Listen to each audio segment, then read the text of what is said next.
Bonjour à vous tous. Alors il fallait absolument que je réagisse par rapport à cette vidéo sur laquelle je viens de tomber. Sur Internet, il suffit de quelques secondes pour accéder aux théories les plus folles. Je vais vous montrer quelques preuves que la Terre est plate. Il y a plusieurs raisons qui prouvent que nous ne sommes jamais allés sur la Lune.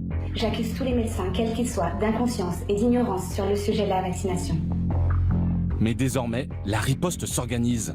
Des vidéastes amateurs se mobilisent pour contrer ces conspirationnistes. Nous, on veut juste que les gens aient conscience de est-ce que ce que je crois est prouvé ou pas. Le Tube est parti à la rencontre de ces anticomplotistes, parfois étonnants. Il va être temps de remettre en marche l'esprit critique. Leur méthode, ils utilisent les codes de YouTube pour combattre les théories du complot. Ces vidéos anticomplotistes, elles sont une réponse parmi d'autres, c'est pas la réponse exclusive, mais elles sont absolument indispensables aujourd'hui. Cette vidéo, comme d'habitude, nous présente en introduction des théories effectivement présentées de manière assez ridicule, comme si le fait d'être contre le système se résumait à la Terre est plate ou c'est ridicule. Il tourne en dérision les soi-disant complotistes. Donc cette vidéo d'ailleurs est financée par Canal+, une émission qui s'appelle Le Tube, je crois. La première chose que j'ai à leur dire, c'est vous imaginez que par exemple Alex Jones, qui était le principal complotiste entre guillemets américain, sauf que c'est lui qui nous avait prévenu des magouilles du Bohemian Grove et des Skull and Bones, et sur maintes autres choses. Alex Jones, il a vu ses comptes YouTube, Facebook, Twitter supprimés du jour au lendemain. Et Washington Post, qui est censé être un journal d'information, donc qui est censé nous présenter l'information de manière neutre, Washington Post prend la peine de faire une vidéo de la même façon que vous avez fait la vôtre, en mettant une petite musique légère, ridicule, pour tourner en ridicule Alex Jones. Et voilà, posez-vous la question, mais je m'adresse aussi à vous, auditeurs, posez-vous la question, pourquoi, à votre avis, font-ils tant d'efforts pour débunker, pour ridiculiser ces gens-là? Voilà, par ailleurs, dans la vidéo, on nous dit quelque chose comme des vidéastes amateurs préparent la riposte. Mais ils n'ont rien de vidéaste amateur. Regardez la tronche en biais. Ils arrivent de nulle part, ils ont des centaines de milliers de vues, des centaines de milliers d'abonnés. Leur première chaîne YouTube, elle est parfaitement léchée, ils savent exactement quoi faire, les mecs ont des caméras HD, etc. Mais tout le monde sait qu'on réussit pas lors de sa première chaîne YouTube déjà. Enfin, je veux dire, comme par hasard, leur contenu il est très partagé, ils sont soutenus par les plateformes, ils achètent probablement des likes, tout ça, mais ça personne ne le dit. Tout le monde sait que les gros YouTubeurs, ils font partie de network. Ça, c'est faire partie du système, je suis désolé. Mais qu'on nous dise pas que c'est des vidéastes amateurs. C'est comme Defecator qui nous dit « Il est temps de remettre au goût du jour l'esprit critique ». Mais il retourne complètement la chose.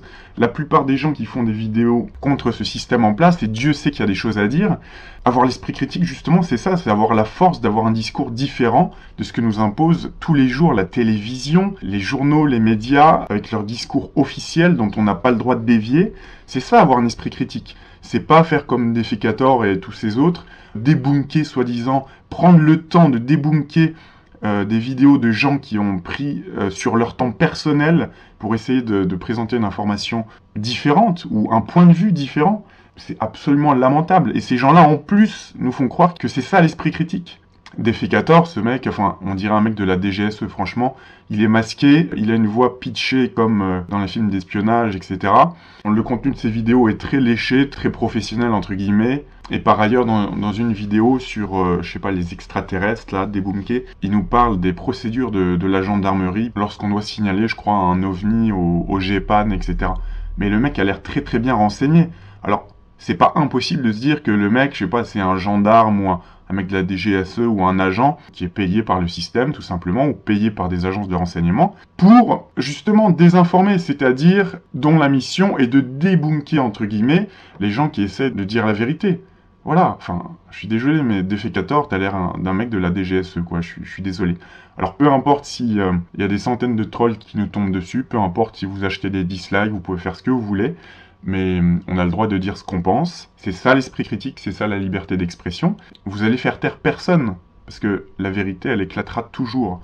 Voilà une petite vidéo de mise en garde. C'est tous ces gens-là, en fait, il s'agit d'un mouvement organisé. Ces plateformes-là font le ménage actuellement pour tous les gens qui le dérangent, bien évidemment, puisqu'ils présentent des publicités dans toutes les vidéos, et la plupart des gens que vous appelez conspirationnistes, ils n'hésitent pas à dire que telle multinationale ou telle multinationale commet des abus évidents. Et ce qui me met hors de moi, ce que je trouve absolument lamentable, dans cette vidéo, il parle de conspirationnistes par rapport aux vaccins, etc. Et il y a des gens qui nous expliquent qu'il faut absolument faire taire ces gens-là. Mais excusez-moi, mais il faut du courage pour dénoncer les vaccins. Moi-même, j'ai eu une maladie auto-immune à cause d'un putain de vaccin. On sait très bien que ça affaiblit les gens et que on n'a pas besoin d'imposer 25 vaccins aux nouveau-nés, aux jeunes enfants, que ça les rend malades. Et excusez-moi, mais il faut avoir du courage pour dénoncer ça, alors que les big pharma, les grands laboratoires pharmaceutiques, qui brassent des milliards, c'est pas facile de faire la guerre contre eux, alors que nous, on est seuls, on n'est pas seuls, on est sans moyens, on n'a pas les mêmes moyens qu'eux. Et ça, c'est avoir un esprit critique. Alors que tous les pseudo-scientifiques et les médecins qu'on voit à la télévision, etc., nous dire que les vaccins, tout ça, c'est très bien, mais c'est des gens qui sont payés pour dire ça. Enfin, je veux dire, c'est des agents du système. On nous montre jamais les médecins homéopathes qui sont pas d'accord avec tout ça. Et il faut avoir du courage pour dire que c'est une vraie saloperie, les vaccins, mais bien d'autres choses. Et bien sûr qu'il y a des produits chimiques dans les plats industriels, etc. Posez-vous la question, c'est ultra dangereux qu'il y ait des mouvements occultes comme ça qui font en sorte d'organiser, soi-disant, une riposte de gens amateurs. Mais c'est pas des gens amateurs. Et c'est pas une riposte, c'est le système qui veut nous faire taire, tout simplement.